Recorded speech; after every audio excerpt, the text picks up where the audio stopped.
Hey everybody, welcome to the Gamers for Life podcast where we discuss all things games. I'm one of your hosts, Jerrell. With me is my co-host, my ABXY, Arthur. Arthur, what's going on? Nothing much. Bought a new shirt 2 days ago. Thankfully, my big and tall store opened again. Very nice. Very helpful for me. Rocking the skull shirt. I like it. Yeah. I like it. Spooky, scary skeletons. There you go. So we have a jam-packed show for you guys today. This is our first video version of the Gamers for Life podcast, which I'm excited for. And we have a busy show for you guys today. But first thing, I just wanted to go into some housekeeping notes per se. So as you guys know, this is a Nerdy Bunch production. So we have an awesome selection of podcasts for you guys to check out, such as the Nerdy Bunch podcast, which comes out on Monday. The brand new podcast that just got announced called the Horror Horrors podcast, available every Tuesday starting on October 20th. So if you're listening to this, be sure to check it out on Tuesday. If you're watching this, you've probably listened to it already. So at least you know when it comes out every Tuesday. You have the Nerd Hut show. Talk show on Wednesday, the Taunt Talk, a Star Wars podcast hosted by Clarissa and Isabel on Friday. And then, of course, you get to end your week with games on the Gamer for Life podcast with me and Arthur. So you can check out these podcasts on Spotify, Apple Podcasts. You can also go to mynerdybunch.com to find them, or you can go to url.bio/nerdybunch to get the specific link to all the podcasts. However you choose, feel free to do that. Of course, those of you who don't know or first time listening, we are former GameStop employees, so we have just a bunch of fun GameStop hilarious memories that we like to share on the show before we get into the gaming news. Arthur, I was thinking about the kind of like the classic GameStop memories for me. One of them is always being able to turn down a kid who's trying to buy a rated M game. Oh, yeah, I remember having to learn what I call work Spanish because of that. Like, sangre, blood, violencio, violence. Yeah. Sex. Because it's like half the time the kids are coming by themselves and be like, I'm here to buy GTA V. I'm like, off to a bad start. And then we couldn't sell it to him because rated M, like it's like a rated R movie, M for mature game. And then a lot of kids would come in like their abuelitas who like don't know a lot of English. They're like, right. Here you go. I'm like, and I'll be like, cuidado, like caution. It's like this game, tiene violencio, drogos, and they didn't really care about that until I said the word like sexo. Whoa. Hey! And then like they just like they would like half chocolate their kid in the store and then walk out. Yeah, I swear I'll be like, this game has drugs, has violence, has blood, and then teenage sexo. Oh, Dios mío. And like this calling like, oh my god, idiot, and like half backhand the kid in the store. It's like some like 7-year-old trying to get one past their grandma. It happened all. I remember literally having to refresh my little Spanish when GTA 5 came out. Yeah, same here, man.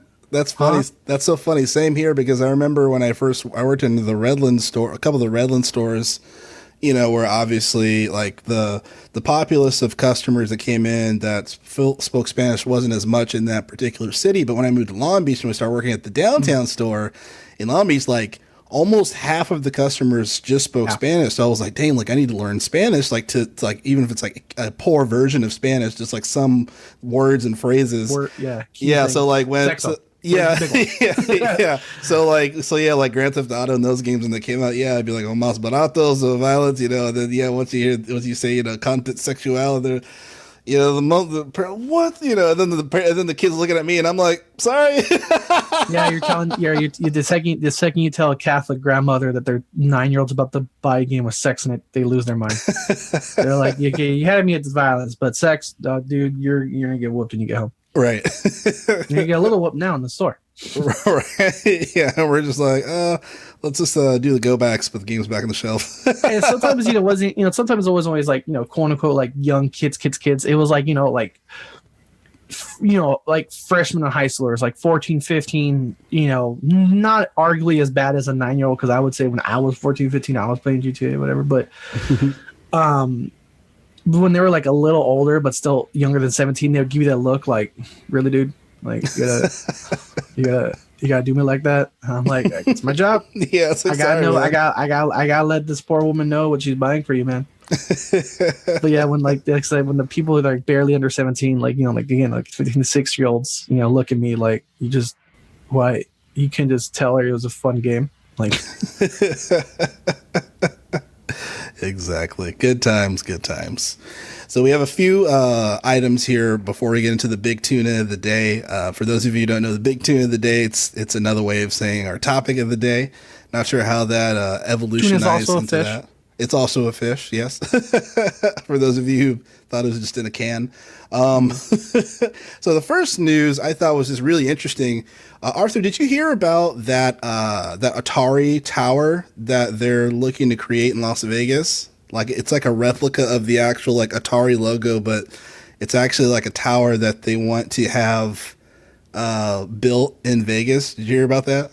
No.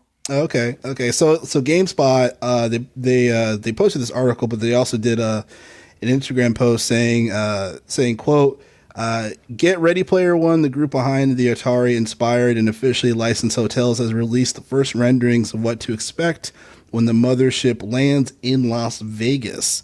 The new hotels promise to pay homage to the history of video games, modern technology, and esports culture, according to the press release.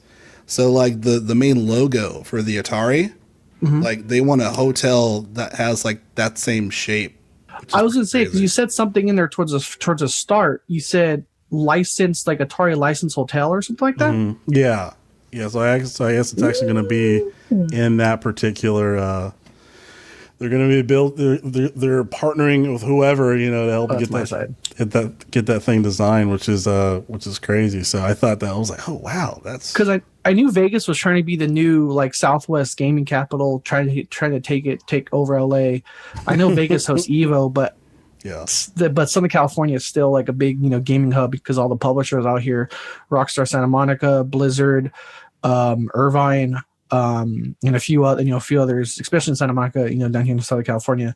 So I knew Vegas was having like little by little like entirely gaming floors, like were before previously nothing but gambling floors for like bookies and like the old school idea of Vegas. I know those were being replaced by entire huge massive like 100 200 plus gaming facilities, and I heard that there is going to be an entirely gaming hotel, but I didn't know it was going to be Atari. Yeah. I mean, I won't now, is the tower going to be part of the functional hotel, or is it just going to be like decoration? Like, no, I think it's actually a functional part of the hotel. From what from the renderings, it's hard to get the full scope of what is the actual architecture and what's just fluff. Okay. But, yeah. Now, see, I have a fear of heights, so if you put me in that thing, you put me above the third floor, we're gonna have a problem. I was at the Bonaventure for a convention recently. The Bonaventure is a famous LA hotel. It's all glass. They put me like on the 40th floor, and all my friends loved it, so I couldn't say anything.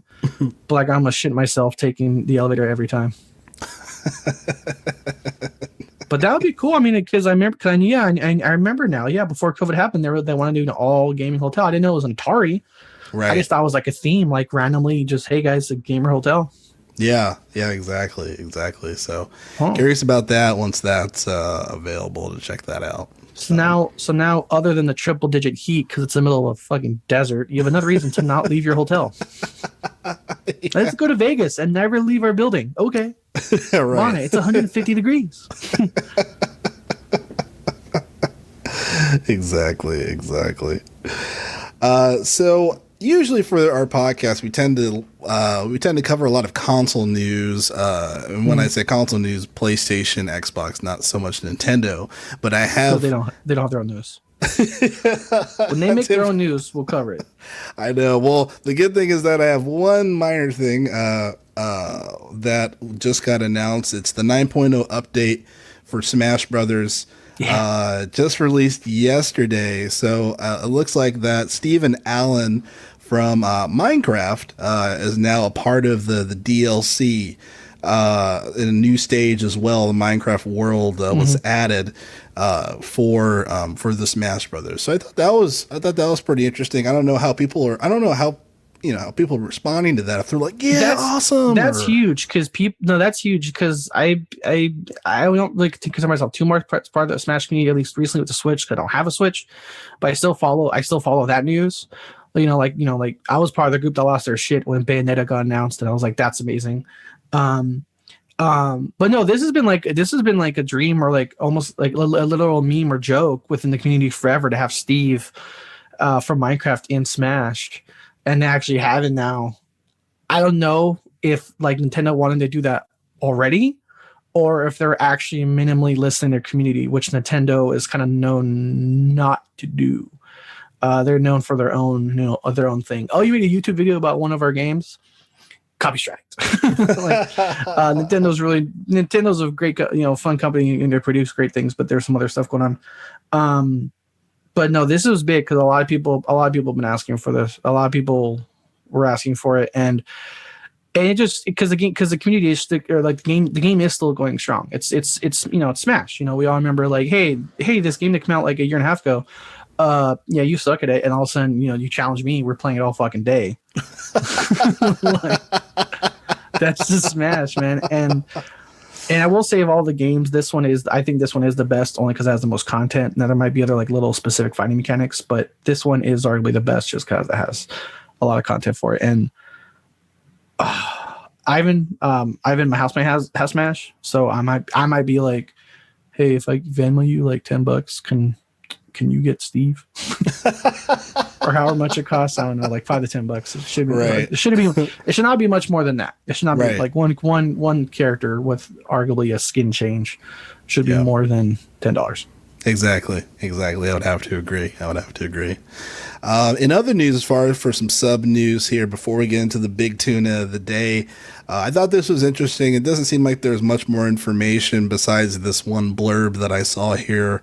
But it looks like the word on the street is that The Outer Worlds 2, there's a rumor for The Outer Worlds 2, as far as that's in the works. So I thought that was very interesting. I just started playing that via Xbox Game Pass on the PC, and it's pretty fun. I enjoy it. It definitely gives me that Fallout vibe, of course, since they made New Vegas and everything. Yeah. But very fun. So very interested because my brother played down my brother played that one. He beat it like twice. So yeah. He'll be excited when that comes out.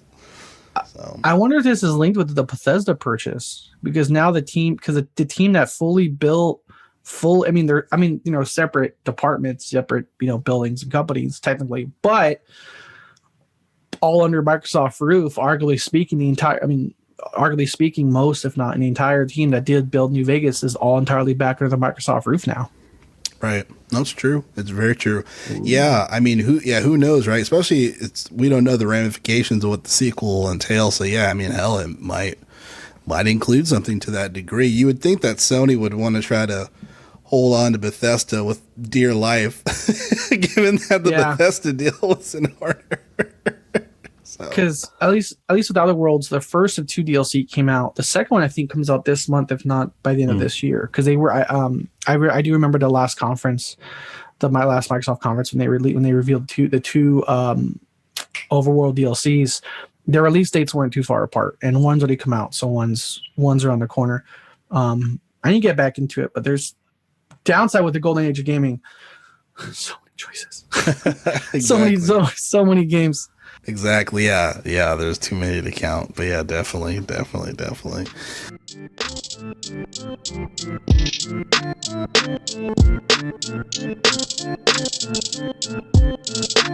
All right, everybody. So the big tuna of the day, we're talking about the PS5 Breakdown. So, yeah. Breakdown of the PS5, and then also we're going to be going into some information around the PlayStation, because there's a lot that's been brought up here that I want to be sure to cover. So the first thing is the PS5 Breakdown. PlayStation Blog was one of the first people to cover this, but the VP of the Mechanical Design Department of the Hardware Design Division for Sony Interactive Entertainment did a video literally looking into the video, looking into the camera, and like breaking down the PlayStation 5 like right in front of our eyes. Yeah. Which I found very interesting. I think it's like a 13-minute video. Yeah. But there's just a couple of little blurbs that I found really interesting, or just notes that I took that I found really interesting. So, of course, the first thing, the removable sides, right? That's huge. Mm-hmm. Etsy is about to blow up. that's I remember I showed a picture with you. It's like custom designs are going to come, LED. Right, exactly. Yeah, man. So I mean, yeah, the limitations on this. I mean, there's as far as like Etsy, and then just like additional games or consoles that have like different types of like customizable plates. I remember the 360. The first one when the faceplate would take off. So just that whole thing. So it'd be fun to go dive into that form of that generation. the Halo faceplate, the Gears faceplate. Yeah. Yeah, I remember. And then the NFL too, all the sports folks, NFL, NBA, and all that stuff. I'm sure you'll see a bunch of custom Lakers PS5 faceplates, which is very tempting to buy if they ever release something like that. So you and your Steelers. yes, Steelers. So another thing that I found interesting on here is when he opened it, before gutting into the processor and everything, there were two things that he noticed or that he mentioned, words were called specifically. They're called dust catchers, right? So not only were there the fans that through the vents that there's those powerful fans, but there are certain slots and they're literally dust catchers that would catch any dust that would go inside the system. And he said that you can actually put a vacuum thing over those dust catchers to clean the PS5. That's awesome. Yeah. I just thought, yeah. That's a huge problem. We were saying how like I'm due for a new Xbox, and my room's relatively kind of small, and there's a window right there, and my Xbox is 2 feet in front of me. So my Xbox gets dusty crazy quick, and it's definitely contributing. I would guess it's contributing to how my model's lifespan's a little, maybe like a year shorter than others, just because of that. So that's huge. You be able to get a vacuum, because that's something I always wonder if you can do to a console, at least like my Slim, right, is get like a vacuum extender. The handle, not don't pick up like a fucking dirt devil on top of it. But the vacuum extender and just vacuum the top of it. I've always wondered if you can do that. Yeah. So the fact it's built in, so you can do that for this one, dude. This is like, for me, that's like putting wheels on luggage. Like, oh my god, finally someone did it. That's like someone thought of it. Yeah, because as much as a decent gamer, responsible anyone takes care of their stuff, as much as you can wipe down and take care of the exterior, there's still a lot more that's not getting done cleaning wise on the interior. And dust is the major factor of that.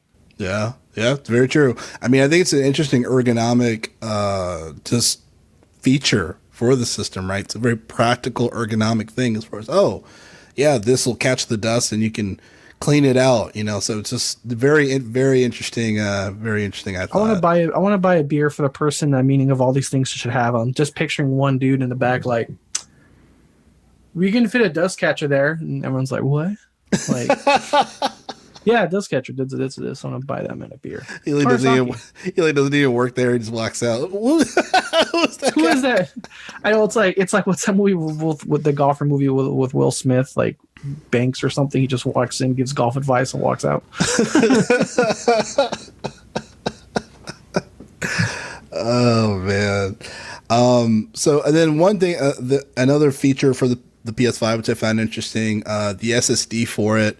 Yeah. As far as for usable memory, 825 gigabytes of SSD, not HD or a hard drive, hard drive, which I found cool, so the days of the hard drive are done basically, which is obviously going to help tremendously with load times and everything when it comes to these games. So I think that's great. DDR6 of 16 gigs of RAM. 16. Yeah. Yay! Yeah. Yeah. So I thought that's pretty dope. Processor, we're looking at 3.5 gigahertz. GPU 2.5 gigahertz. It's crazy. And then he said there's also this liquid metal to help with the cooling of the system, which I found really interesting. Is there like mercury in this thing?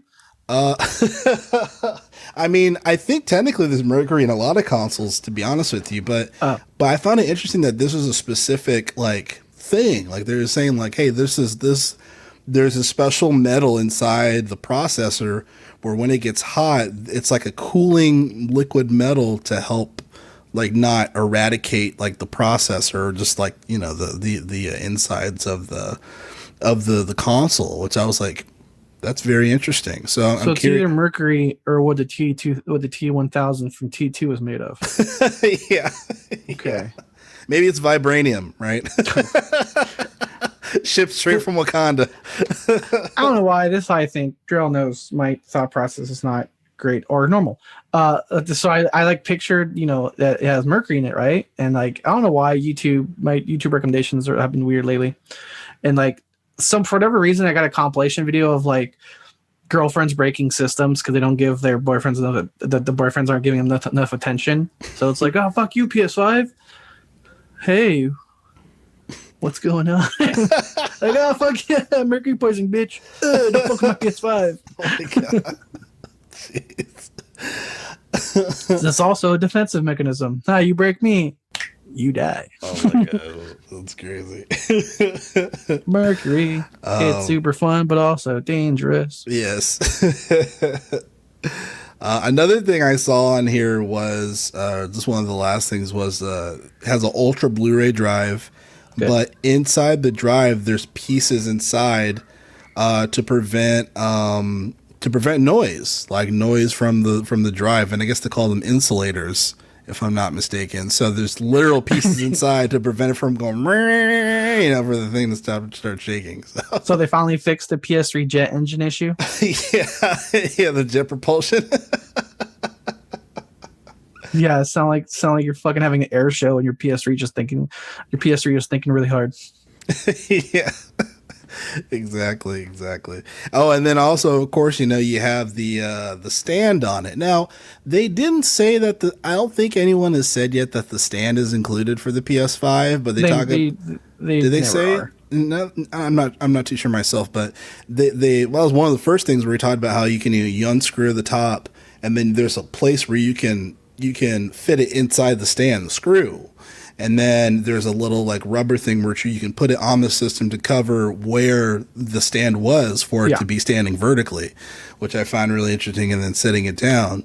I find this funny because speaking of setting things on their sides, which Microsoft or Xbox UK, they actually you know where this is going.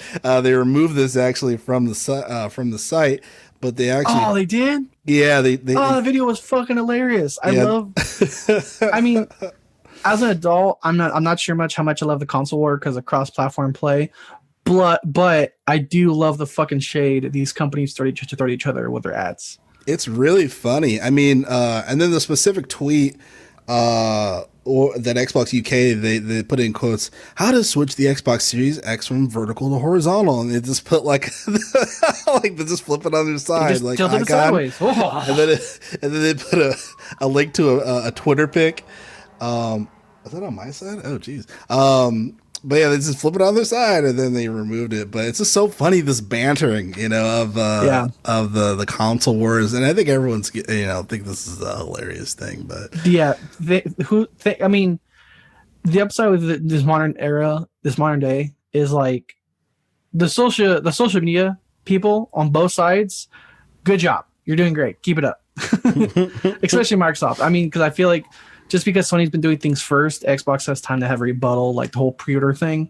Like, hey, I know there was a hiccup with Xbox, but it still was nowhere near as bad as Sony's was, you know. But there was like, you know, Sony's what the fuck's happening with pre-orders, and then Xbox is like, hey, 9 a.m. this time Pacific time, click that link. They sold out super fast, but it's not exactly a bad thing. But you know, now it's like, whoa, a 10-minute video how to turn out sideways. Here's what you do with our system, guys. Just turn on its side. Instructions in the title. You turn it on its side. Exactly. Yeah, exactly. It's so hilarious. And I want Wendy's to step in and just roast one of them. I know Wendy's is the best at roasting anyone. Like, they're so hilarious. One feature on the system that I thought was interesting that the Xbox Series X doesn't have is the new Wi-Fi build or upgrade rather. So obviously it has Bluetooth 5.0 or 5.1 or whatever it is, but it has Wi-Fi 6, which is the latest, I guess, Wi-Fi LAN, and I guess the Series X doesn't have Wi-Fi 6. Which I was like, okay, that's interesting. I mean, I think a lot of people, the hardcore folks are going to be Etherneting it anyway. Yeah. But for those that aren't able to Ethernet it, I'm just curious how that would fit over time. For the 13-year-olds that clearly aren't the favorite child that lives on the back of the house, they're going to have a problem. Like, no, your sister lives closer to the front because we like her more. You're at the fucking ass. Your room's way the fuck over there. Where's the router? In your sister's room, you little dipshit. Pick up your grades. So, yeah, they might have problems. The dipshit kids that clearly, the parents clearly have a favorite. Yeah. Might have a problem. Recommendation: do what I did and get literally 100-foot Ethernet cable. Yeah. Fixes your problems. Yeah. And they get painter's tape to match your carpet so it doesn't look super tacky. There you go. Boom. Exactly. We get all the tips, tricks, and life hacks here on the Gamers for Life podcast. Dude, that 100-foot Ethernet cable, oh my God, like, if I ever have grandkids, that shit's gonna be my will. Like, 100-foot Ethernet cable? Yeah. Fucking, yeah, right. Grandpa was the shit. Fucking every time I move, Spectrum shows up with a fucking 7-inch yellow fucking Ethernet cable. I'm like, what the fuck am I doing with this?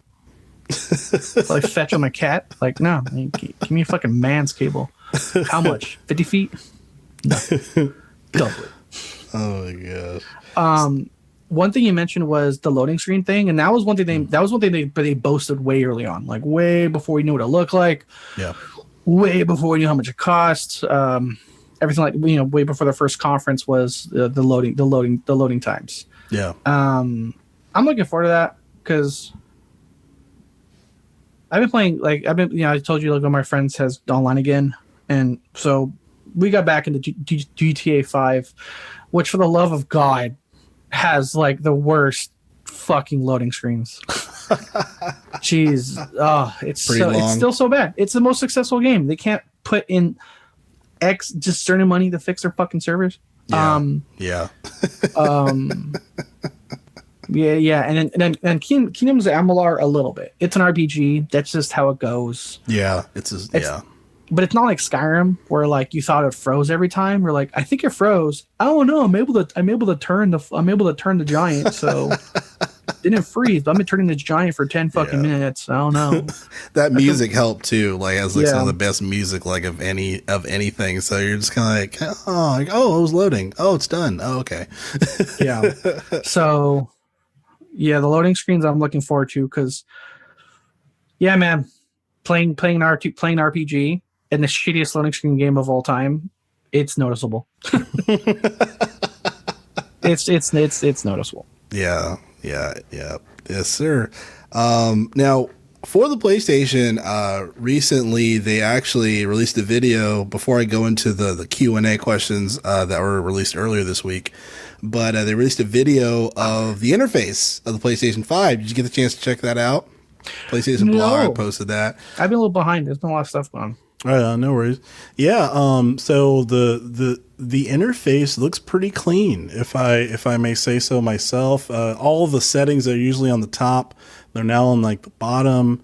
It has a really sweet, like, kind of like a card system, just like as far as, like, the settings and everything. But it looks really smooth. Kind of like solid, like the last what I call the solitaire PS4. Kind of. It was like left, up, down, which I don't like, actually, compared to the Xbox interface. Oh no, it's not like the cross. It's not like the was it the XMB or whatever they called it. No, it's a lot more solitaire. It looked like a solid. Like, you know, you put in a couple of fucking Jack of Clubs and a Queen of Hearts, like fucking playing solitaire. No, it's a lot smoother. Everything's pretty much at the bottom for the most part. Okay. But yeah, I mean, it looks pretty smooth. They talked about like as far as how it operates, like going in and out, and like the notification. They called it like a card, activity card, a notifier, what have you. But it looks really smooth, and like a cool interactive background. So not really like reinventing the wheel, just kind of like adding better, a better tread on the tires. Fixing their solitaire system. Yeah. Because a few times I used it, like I was just like, man, I just want to get to this game. It's taking forever. We're on Xbox. It's like games and apps, last play game, boom, done. Like 3 buttons. Yeah. One thing about the video itself I love is they show taking it apart, which I love how the Sony community has taken that as to a big fuck you to Apple users. Like, look, we can take it apart and not get fucking sued. Because Apple's like, hey, your phone's messed up. Oh, you want to take it apart? That's a lawsuit there, buddy. You can't do that. Where Sony is like, look, this product, we're going to show you how to open it up because we're not fucking assholes. Right. I mean, on the contrary, there is a certain point in the video where you should not open up the system because the first thing they say is like, do not try at home. But obviously you can swap out the face plates and stuff and then like clean it out. But it's like, don't look and see where that liquid metal is. New fucking TikTok challenge, fucking Mercury challenge, Mercury shot. I'm just thinning out the herd, man. But a lot of like Twitter and whatever posts too, hey Apple users, look what you can do. Yeah, it's funny. So with that being said, one of the neat things, which is a lot of plethora of information, some of it we found out throughout the week, but they kind of have like an all-in-one. On the PlayStation blog, they had basically the responses for some of the big name questions. So according to PlayStation blog, a series of questions, right, that we all need to know, which they answered. I thought they answered great. I'm going to kind of skim through like the main things. But one of the first questions, it says, what console generation games are supported with the PS5's backwards compatibility feature? It said that we are focused on a huge catalog of games on the PlayStation 4, and we're pleased that more of 99% of PS4 games will be playable on PS5 on day one. This includes the games that we defined for the PS4 generation, from critically acclaimed PlayStation exclusives like The Last of Us Part 2, Ghost of Tsushima, to blockbuster hits from their third-party partners. Basically saying, besides PS4, it's not. Because GameSpot, they put a post on their Instagram saying PS5 not backwards compatible with PS1, 2, and PS3 games, according to CEO of Sony Interactive Entertainment, Jim Ryan. So, to a point, that's understandable. Because a lot of the backwards compatible games in the Xbox, because I'm not saying they're not investing in it, but a lot of like the Xbox like original games were at some point via rotation part of the Xbox Gold game. Like every now and then, like I think almost every month, if not every other month, you'll see a retro game, 360 or original game, be in rotation as one of the Xbox free Gold games. So, in terms of finances, like you mentioned, like we mentioned a while back, it's like, yeah, the retro has nostalgia feel to it, but here we are coming to the next gen, like some of the horror games back then, as like we said, like scary cube ghost, like it's just more for nostalgia, maybe not so much too much for the gameplay, at least that we were how many generations past the original. So for me, I don't think that's the biggest thing, especially because a lot of the big ones are getting remasters. You have the Resident Evil. And because that's technically a PS4 release, that will be compatible on the PS5.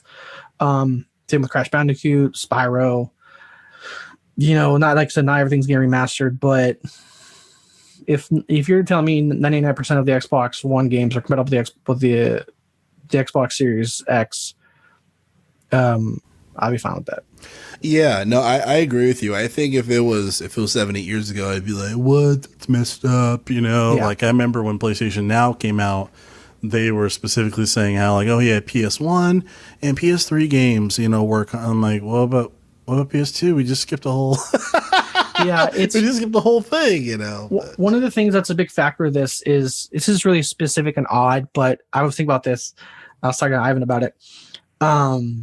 It's because the speed of technology is how quickly technology advances, the rate increases. So that's why it feels like we're getting next gen so fast compared to how long we had the 64 and the 64 and the PS2. Like I felt like I had the PS through like almost all of elementary, middle school, if not most of high school. Like, you know, that console just lasted forever. Whereas 10 years we've had 2 generations. So I think that's why a lot of the I think that's why that's a huge factor for backwards compatibility, is because, you know, a lot of us remember the PS2 and we had, you know, roughly, I'll guess, a decade worth of a library. So when PS3 came out, that was like the biggest question, like, can I play this decade's worth of library I've built up for myself? And, you know, if the answer was no, well, that's a huge problem. Whereas now, you know, again, it's like, you know, PS3 to PS5 X, you know, Xbox 360 to Xbox Series X, that timing has just been so quick, so that library is not as massive as it was during that first huge next generation phase, which was PS2 to PS3, 360 to 1. PS2 to PS3 is my kind of benchmark for that. yeah. So our libraries aren't as massive as they were during that time. So yeah, that's true. I mean, and I think this is one of the longest, if not the longest, console generation cycle transitions. Right? Usually used to be every 4 or 5 years. Now we're leaning towards 7 to 8 years. But a lot of it is because, you know, it's like, how much more can we reinvent the wheel? You know. Yeah. So, and then obviously, like, mad stuff happened within these past 6, 7 years, 7, 8 years. yeah, because you know, it's like, you know, you and I were there during the last thing, and for me at least, I don't know. I just still, I mean, yes, it's in my face. Yes, we're talking about it. For me, it still doesn't feel like a next generation, because I'm still the same fucking generation. Like I'm still like, when, you know, if you're to tell, like, for me, like, this is really weird. I don't know if I'm the only one that feels like this, but like, I feel like there is a huge gap from like me playing as a child to as an adult. Yeah. But me playing within 7 years as a new generation, I'm like, that's not how generations work. 4 to 7 years. That's like, you know, I mean, just the phrasing generation. Like I felt like that meant still something different. I know I'm going on an odd tangent, but that's how I lead this backwards compatibility. I think as we go to next generations faster, backwards compatibility would be less of a problem. Yeah. That's my one sentence sum up of that tangent. Okay. As the time between new consoles decreases, issues of backwards compatibility, I think, will go down as well. Yeah, no, I agree with that, definitely. I mean, will they decrease? I have no idea, especially with now. But I think a lot of it too is just like, before I continue on here with the FAQ for the PlayStation, but I think a lot of it is like smartphones, right? You know, there was a point in time where there was a huge leap in technology. You know, like my phone has 12 gigs of RAM. Like I never thought like my phone would ever have that. Like it has more. Like it had more in my laptop at one given time. Yep. You know, but now with how fast they're pumping out these phones and everything, it there really doesn't seem like a huge generational shift or technology. Thanks, Locke. Generational shift when it comes to technology. But, you know, I think a lot of it's just going to depend on like the experience in general, as far as like load times, like we're talking about, things of that nature. And then just obviously, you know, 4K televisions and everything are getting cheaper now, you know, more accessible to the masses. So I think it's going to, you know, at least that form of the console generation, you know, we'll see what happens. Which is good, because when I get my Series X, I'm going to need a 4K TV. There you go. So to continue on here, the next question it said was, what is the difference between playing PS4 games on the PS5 digital edition versus the PS5 console with the Ultra HD Blu-ray disc drive. Most people would say the obvious answer. Well, one you can put a disc in, the other you can't. I don't know. Like, I think that's like your phone thing. Nowadays the differences in phone generation is just so minimal. It's not too great. So I think Sony just is mentioning their Blu-ray thing because doesn't I heard a rumor. It's true that Sony is the one that has the patent on Blu-ray. So the joke was that when Xbox, the joke was during the main console war of Xbox One and PS4 that Sony was making a little bit of mint because the Xbox One games are being made on Blu-ray, and Sony has a patent for that. Interesting. Yeah, no, I'm not too sure. I'm not too sure in that. We'll see. I probably can't be by that much, but do you? At least for Blu-ray, real quick. When was the last time you've seen a Blu-ray movie? I haven't. I mean, like, I just watch them digitally on the Xbox or YouTube or stream. The digital rent thing. Yeah, I mean, in general, for me, when it comes to Blu-ray, it's been a long time, right? Since I've popped in a Blu-ray movie or consumed by the streaming generation. So, let me finish this part for the digital edition, and then we can kind of add on to it. But so the answer, as far as you will be able to play digital versions of your compatible PS4 games on your PS5 digital edition console. These will be compatible in the PS4 digital games you have already purchased or plan to purchase via PlayStation Store on 4.5 web or PlayStation mobile app. So I do find that, and then obviously there's no disc drive, so you can't put in the PS4 games. But I do find it interesting that you can still, the games you purchased for PS4, they will work on PS5. I thought that was a big thing because I remember there's a point in time where the games that you bought on PlayStation 3 didn't work on PlayStation 4. No. You remember that? That was insane. Like, I was like heated when I owned that game, when that was, Yeah, that was because at first that was a gray area where we didn't know if that was a gaming decision, like a gaming publisher decision, like GTA, that was a publisher decision, or like a console Sony Xbox decision. So now that Sony's learned from that, because that was a big PS3 PS4 update issue. When they said it was backwards compatible, but you have to buy the game again. And what the fuck? So that's good. Yeah, absolutely. Let's see here. I want to go through the main things. So it looks like when it comes to PlayStation 4 VR games, they are compatible on PlayStation 5, but you have to use the VR camera for the PlayStation 4. I guess the PS5 HD camera will not work for PS4 VR games. I found that to be interesting. Yeah. Confused dog took his head like throw the ball. I didn't see you throw the ball. That doesn't make sense. Huh. So we'll see what happens there. Okay. And then one of the main things here. Let's talk about this. This is interesting. So it says, how do PS4 game transfers and game saves work between these two consoles? So it says you can transfer digital games, game data, and game saves from the PS4 console to PS5 using a LAN cable or by connecting wirelessly via Wi-Fi. If you've already stored PS4 games and game data from an external USB storage drive connected to your PS4, you can bring them over to your PS5 with an external USB storage drive.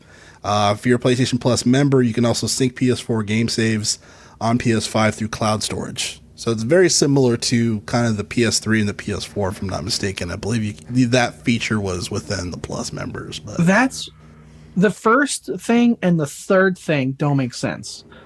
So if you can transfer it via an external storage, like I have the external hard drive from my Xbox One Slim, then what's the point of the cloud? Won't the cloud do it automatically? I think there's another option. I don't know. What I'm saying? I think so. I think. I guess. It's probably they probably don't have the cloud storage to do it automatically. You know what I mean? So, obviously they want people to pay more, right? They want people to pay more to be a member in order to do it. But that's a good question. But I think it's more of a monetary thing, probably. Yeah, because I would lead with the cloud, like, oh yeah, like hey, yeah, you can just do the cloud, but they'll open with. So you take a thumbstick and you put the thumbstick in the PS5, and like what? Like, Yeah. you said LAN. I'm like, fuck, because it's like Halo. Like, dude, the second you said LAN, I'm like, we have a problem. Like, Halo LAN get the parties, dude. like, get the fuck out of here with a LAN cable. 2020, get the fuck out. Like, Yeah, dude. what are we playing Halo 2? Shit. Yeah, I mean on our next episode we talk about the Xbox Game Pass, talking about the Sony's issues with cloud storage, but I'll get into that on that episode. I just can't believe we had a discussion about cloud and LAN in the same fucking sentence. No way. No way. So you can use your floppy disk, or you can use your Bluetooth. Like, what? What is? Sorry. No. I mean, it's valid. One of the last things I wanted to put on here, or just mention on here, said, how will I know which PS4 games aren't playable? It said games that are only playable on PS4 will be noted on the PlayStation Store as playable on PS4 only. We have a list of games that are only playable on PS4, along with additional information on backwards compatibility here. And I guess they have a link to show that information, which I'm curious. It's a long link, because if I recall, that list is what, 4,000? Control F. Yeah. So it looks like, and I don't know if this list is going to grow, but there's a couple of games, a lot of them are niche. It seems like Hitman Go Definitive Edition, Shadowin, Joe's Diner, Shadow Complex Remastered, just deal with it. Afro Samurai. Yeah, Joe's Diner. That's a deal breaker, right? I know, man. So I mean, there's a couple, not too many, but yeah. One report I found interesting, and I don't know if it's true. I don't think it's true. There's a report that IGN was putting on their post that said that PS5 is more than 80% of next gen pre-orders for the next gen consoles. And I saw that. I saw that? Okay, I also saw that, and I had to read the title. I didn't read the article. I'm a clickbait whore. But the wording of the title was weird. Like, so 80% of all next gen pre-orders are the PS4. That makes no sense. The PS5, that doesn't make sense. Yeah. Like, yeah. So I don't know, because I saw another thing that said 72. And I don't know if it was like maybe the 72 post was sent but earlier, still, and it updated 80. Because the Xbox like sold out. Like, if you go to like the website in Best Buy, it's sold out. So unless like Sony just released hordes of more units during their shitty fucking launch. Yeah. I don't know, because that's big. If that's true, that's big fucking news. Like, hey, of the next gen console, 80% of the units sold are going to be PS5. That's huge. Right. That's like stock worthy fucking news. Like, hey, Microsoft, that's insane. Microsoft, of this new launch, of the percent of customers that bought a next gen console, only 20% bought yours. That's fucking that's big. That is big. And so to just drop it with a quiet little 10-word clickbait title is not doing that justice, if that's fucking true. Right. Exactly. So I saw that too, and I'm like, nah. Yeah, I just don't know if it's true, man. We'll see. I mean, it's nothing against IGN by any means. I still know if it's not. I'm just not sure if that's true. It's general. probably like some, I don't know, like a skewed number. Like, maybe, I don't know, like within the first 12 hours, 80% of people ordered a PS5, or you know what I mean? Like, you know what I mean? Like something to like it's true but not. Yeah. Because again, because I remember, I say stock market because I remember there's been a few times where gaming news I thought was so financially significant that I went to the burger store down the street for whatever reason. The stock market channel, I don't know the fuck you call it, was on TV at the burger place, and they were talking about the Battlefront 2 stuff thing. So there are times when Disney and other companies are affected. So again, they have only 20% sales as Microsoft. I don't think so. Yeah, I don't think so either. Another interesting thing is that there's some reporting on every PS4 game that upgrades to PS5 for free. There's a pretty decent list here. So I'm seeing Assassin's Creed Valhalla, Borderlands 3, Cyberpunk 2077, Dead by Daylight, Destiny 2, Dirt 5, Doom Eternal, Far Cry 4, FIFA 21, yay, Hitman 3, There's quite a few games here. The Maddens, obviously, Rainbow Six Siege, The Witcher 3, Wild Hunt, Watchdog Legion, which I know is going to be coming out very, very soon. Yakuza, Like a Dragon. So there's quite a bit of games. I'm glad Cyberpunk is one of them because I was talking to you about it before. That's a game I'm really excited for. Because everyone in the world's heard of it. You can't not hear of it. They're coming out with Cyberpunk 2027 boxers next week. Like I told you, their marketing director is just fucking doing lines of cocaine and just yesing everything. Yeah, there's mad marketing for Cyberpunk. So absurd. Yeah, absurd. Now, here's the weird thing, and I feel like this is more of the same when it comes to the console generation shift per se, but so every PS5 launch game talks about third party versus first party, right? Yeah. So we got these long list of games that are free upgrades, right? Yeah. But for first party games, that is a launch game for PS5. You have Astro's Playroom, Demon's Souls, Destruction All Stars, Marvel Spider-Man Remastered. You have Marvel Spider-Man, the Miles Morales, and then you have Sackboy: A Big Adventure. So that's it for PS5. When it comes to third party, you have all the other games like Assassin's Creed Valhalla, Black Ops. Yeah. But those are all third party titles. So you only have you have 6 games. 6 games that are 6 Sony games. Yeah, Sony games. So I'm curious how that adds up compared to the Series X for the launch. Series X is like most of them because they've technically brought in like indie developers under their wing. Like I remember when Ori was first announced. It was first announced as like it was like a screenshot, like not even a trailer, just like this game exists as a third party, and then very quickly Xbox Studios was like one of us. And then the first trailer was like, Xbox Game Studios. Yeah. Interesting. So remains to be seen. All right, folks. So the next topic here, or the next segment here for the show, the last segment, is going to be games around the corner and games that we're excited for.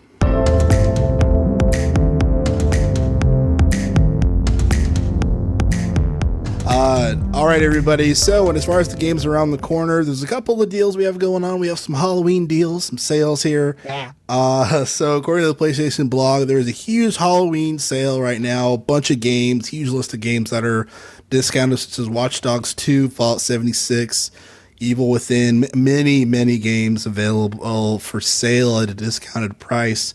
And this deal ends on November 2nd. So, be sure to, obviously go to the PlayStation Store if you're looking to fill up your library that you can transfer over to the PS5. Be sure to take advantage of that. On the Xbox side of the fence, when it comes to Game Pass, a couple games were added. The Age of Empires games for the PC available, which is nice. Katana Zero, which I have not played, but I might play. And then Tales of Vesperia. They just added for the Game Pass as well, which I believe is also you can play it via mobile as well, which is pretty sweet. So definitely something that I might sink my teeth into. And then when it comes to the games gold for October 2020, Slay Away Camp Butcher's Cut available from October 1st to the 31st. You have Maid of Sker available October 16th to November 15th. Sphinx and the Cursed Mummy available October 1st to the 15th. And then you have Costume Quest as well. So a couple games that you can download via Games for Gold for the month of October. Costume Quest is fun. Yeah, I heard that was a pretty fun game. I haven't played myself, but I heard it's pretty good. It's the if I could do Costume Quest just in one sentence real quick, it's whatever they're dressed up as, that's their power. Okay. Nice. So someone's dressed up as all these kids kind of like South Park, like RPing or LARPing. All of a sudden like someone dressed up as a dragon. You would have fight him and all like, fuck, it's a fucking dragon. Sweet. So that's all we have as far as for the games around the corner looking forward to, or just games that are on sale in general. One thing I will mention, which is I don't want to end the show on this, but, you and I, Arthur, we've been playing Star Wars Squadrons, loving it, having a great time, having a good old time. fun game. You know, looking forward to more content, or will we be looking forward to more content? So according to EA, yeah, I know, man. It hurts me to say it. According to EA, they said that this is it. What you have is what you got, and Done. they're not releasing anymore. I feel like they got PTSD from Battlefront, and they just don't want to screw anything else up. They did companies do extremes. So they released a full-fledged game, Battlefront 2, $60 with a $40 deal with a $40 season pass, making a $100 game. Yeah. And when you turned on this $100 game, as if it was a fucking mobile game, you either had to play 40 hours to unlock one character. You want to be Han Solo? Fuck you. Play 40 hours to unlock one character. And 40 hours, by the way, is like longer than most RPGs. Like, we're talking about Outer Worlds. I beat Outer Worlds in less than 40 hours. So you can beat entire game in that time to unlock one of like their 30 heroes. Or you can pay, or you can just pay to buy them. Like it was like a mobile game, except mobile games are free, not $100. Yeah. Whereas the other side of the fucking spectrum, Squadrons is like $40, but that's it. You couldn't do a middle. Like a game, like I don't know, EA, like every other fucking publisher, like release a game, have your characters lock, and a season pass, like for relative price. You just can't figure it out. Like you're the only publisher to just can't figure out how season passes work, how game content works. Yeah, they got they got shell shock, man. They got shell shock, or they're focusing on something else that's even better. That's Star Wars. I mean, I don't know, but. Back to Outer Worlds. Game that came out on Game Pass, or you can buy it. I think it's, I don't know how much it is. I don't think I have Game Pass. Same thing. They did free DLC, but like other games, game comes out, you buy DLC, poof, you play the game. Yeah. EA, what's confusing about that? This isn't new. This is a new concept. What is new that every publisher's figured out that you just can't figure? Like, there's no monetary transactions, then what the fuck do we do? Like, I swear, if there's no in-game transactions, EA just fucking loses its mind of, what? You can't not do that? Yeah, so we'll see, man. What remains to be seen. I'm enjoying Squadrons as I have it, but story's good. Yeah. All right, folks, we're going to wrap it up here for this first video episode for the Gamers Fly podcast. Hope you guys enjoyed it. My name is Jerrell Powell, and of course, my co-host Arthur Thomas. Thank you guys. We'll see you next episode.